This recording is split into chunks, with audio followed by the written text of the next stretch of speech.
No caso do cancro coloretal, a incidência e a mortalidade em Portugal têm-se aproximado dos países desenvolvidos, digamos. Ou seja, ao contrário das neoplasias, que são muito típicas dos países pobres, o cancro coloretal aparece com números muito idênticos na Europa Ocidental. O cancro coloretal é, globalmente, um cancro mais frequente nos países desenvolvidos do que nos não desenvolvidos. Isto tem a ver com os ritmos de vida, com os hábitos de vida que se tenha e também tem a ver com a idade que as próprias pessoas têm. O cancro coloretal é claramente um cancro mais frequente nos mais idosos. As pessoas nos países desenvolvidos têm uma sobrevida maior, portanto têm maior probabilidade de ter cancro coloretal. Atualmente, verifica-se uma discrepância gigantesca nas taxas de incidência de cancro coloretal. Nas zonas onde a incidência é muito elevada, América do Norte, Austrália, Europa e Japão, esta taxa chega a ser 20 vezes maior que em certos países subdesenvolvidos. Este facto está principalmente associado aos hábitos e comportamentos dos países mais ricos, assim como ao envelhecimento da população.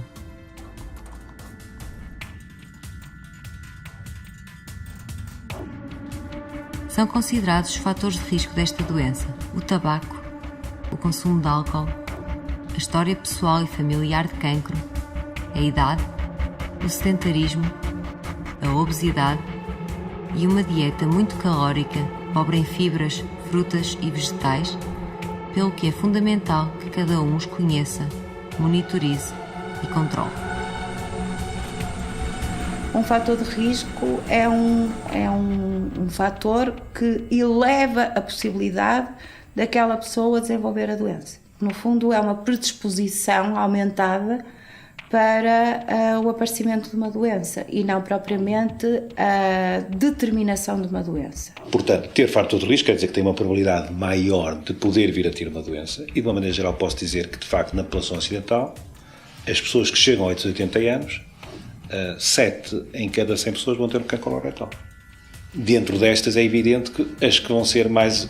Os 7 são capazes de estar no subgrupo daqueles que tenham este tipo de vida como fator de risco, ou seja, uma dieta desequilibrada e uma vida sedentária, sumarizando desta forma.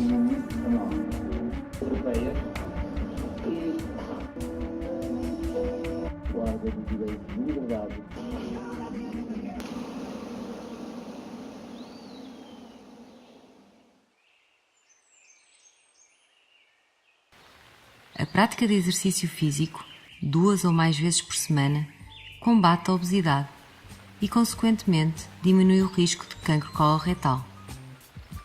Estima-se que aproximadamente 70% dos casos de cancro coloretal sejam devidos a opções comportamentais, o que significa que alterações simples das rotinas diárias podem beneficiar enormemente a saúde individual. O consumo frequente de bebidas alcoólicas contribui significativamente para o aumento do risco. O álcool deve, por isso, ser consumido com moderação.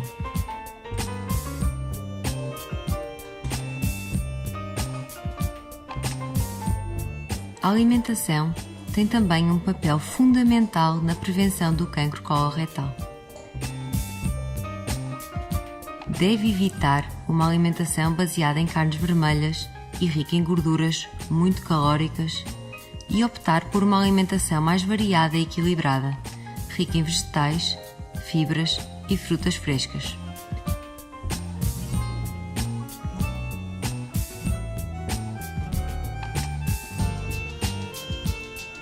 O tabaco também é um fator de risco importante para o cancro coloretal. Não fumar deverá ser também uma prioridade.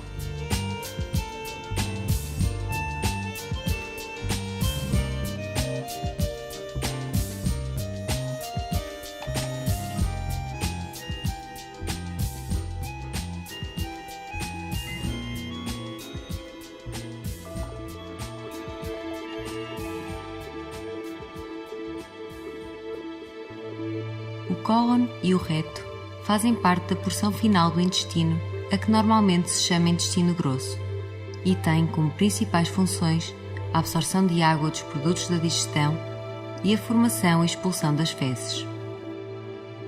Não raras vezes, formam-se no interior do cólon ou do reto estruturas resultantes de um crescimento celular anómalo, os pólipos. Embora frequentes, podem trazer consigo algum risco. 40% das pessoas que têm mais de 50 anos vão ter pólipos. Destes pólipos, evidentemente, nem todos são aqueles que têm fatores de risco importantes para desenvolvimento posterior para cancro. Só uma parte dos pólipos são chamados adenomas, é que o têm. E dentro dos adenomas há uns com risco maior, outros menor, que no fundo têm a ver com a dimensão dos próprios pólipos e com as características histológicas também dos próprios pólipos. Os pólipos são consideradas lesões pré-neoplásicas ou indicativas de um risco aumentado para desenvolvimento do cancro coloretal. Existem vários tipos de pólipos que podem evoluir de uma forma mais acelerada ou menos acelerada para cancro e dar cancros distintos do cancro, dentro do espectro do cancro coloretal. O pólipo é sempre uma lesão que precede a lesão maligna, ou seja, o cancro. E é esta particularidade no cólon, ou seja, o saber que há pólipos e o saber que o cancro aparece depois do aparecimento de um pólipo, que nos leva a dizer que temos uma boa janela de oportunidade para, no cancro do cólon e reto, podermos prevenir esta doença, já que se identificarmos os pólipos e os removermos, estamos de facto a fazer a prevenção do cancro. A melhor forma de verificar a existência de pólipos é fazer uma colonoscopia total, incluindo o cólon proximal, transverso, distal e sigmoide reto, e isso é a forma mais segura. A colonoscopia é um exame que se faz utilizando um instrumento chamado colonoscópio.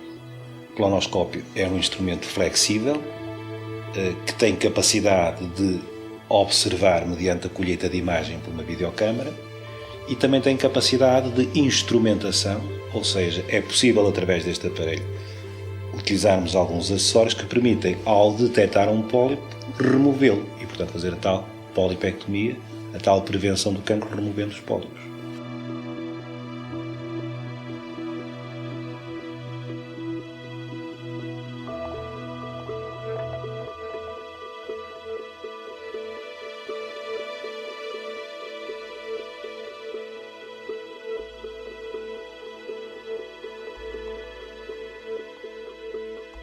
De uma maneira geral, é um exame que é um pouco incomodativo, embora seja perfeitamente suportável pela maioria das pessoas.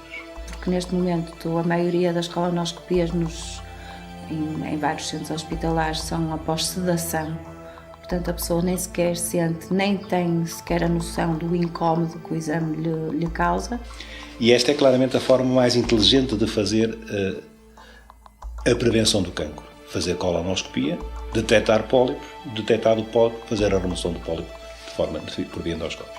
Portanto, eu penso que o ideal, se nós tivéssemos um programa de rastreio a nível nacional bem estruturado, era sem dúvida fazer um rastreio da população através de colonoscopias após os 50 anos. Porque o cancro do cólon é um cancro das pessoas idosas, ou seja, das pessoas com mais de 50 anos. E aos 50 anos começa a aumentar a incidência do cancro.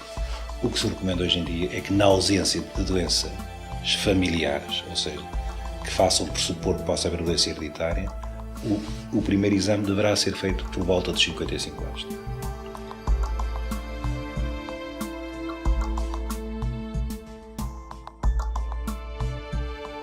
embora este cancro seja maioritariamente esporádico, há situações em que existe um forte componente hereditário e, por isso, devemos estar atentos à nossa história familiar. Há 3 indicadores: o aparecimento numa determinada idade, jovem, portanto que se afasta da idade natural ou mais normal que aparecem aquele tipo de cancro. Depois, realmente as relações entre as pessoas que são afetadas, ser, por exemplo, pai para filho ou entre irmãos, e ao facto de terem, por exemplo, muitos casos de um determinado tipo de cancro. Esses são os 3 grandes indicadores que aparecem como sinal de alerta. Portanto, se qualquer indivíduo achar que tenha uma situação de risco na família, deverá, em primeiro lugar, falar com o seu médico de família e tentar fornecer as indicações mais precisas. E basta, de facto, apenas que forneça isto. Quem são os familiares que tiveram cancro, com que idade é que tiveram cancro. E que haja alguma certificação, de facto, destas circunstâncias. O médico de família, hoje em dia, tem a informação necessária e suficiente para despistar estas situações e, despistando, de facto, deverão interessar com esses indivíduos para consultas próprias de risco familiar.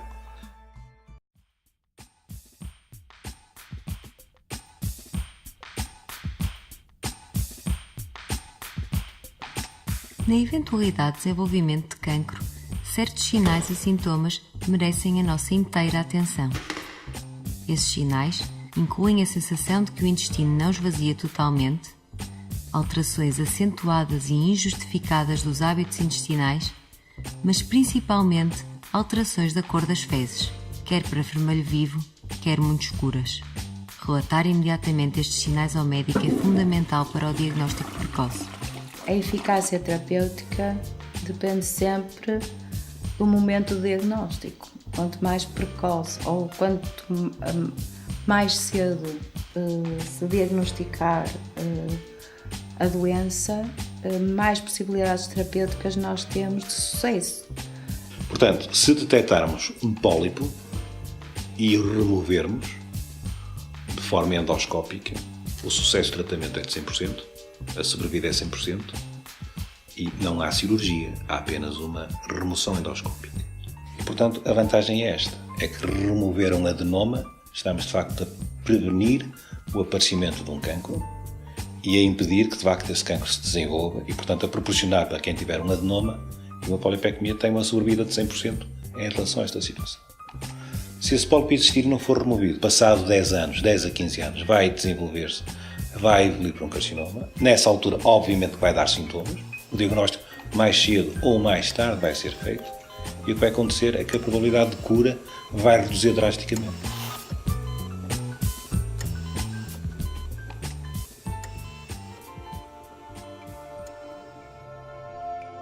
Portanto, podemos tomar como paradigma de prevenção do cancro primária, manter um peso dentro do índice de massa corporal recomendado. O tabaco é obviamente um fator de risco importante para inúmeros cancros e para o cancro de cólon também. Depois, obviamente, reconhecer a história familiar de cancro que há e, nesses casos, ser mais cuidadoso e mais criterioso e avançar mais precocemente em exames de investigação. E mesmo que não tenha história familiar, de facto recomendava aos 55 anos fazer uma colonoscopia.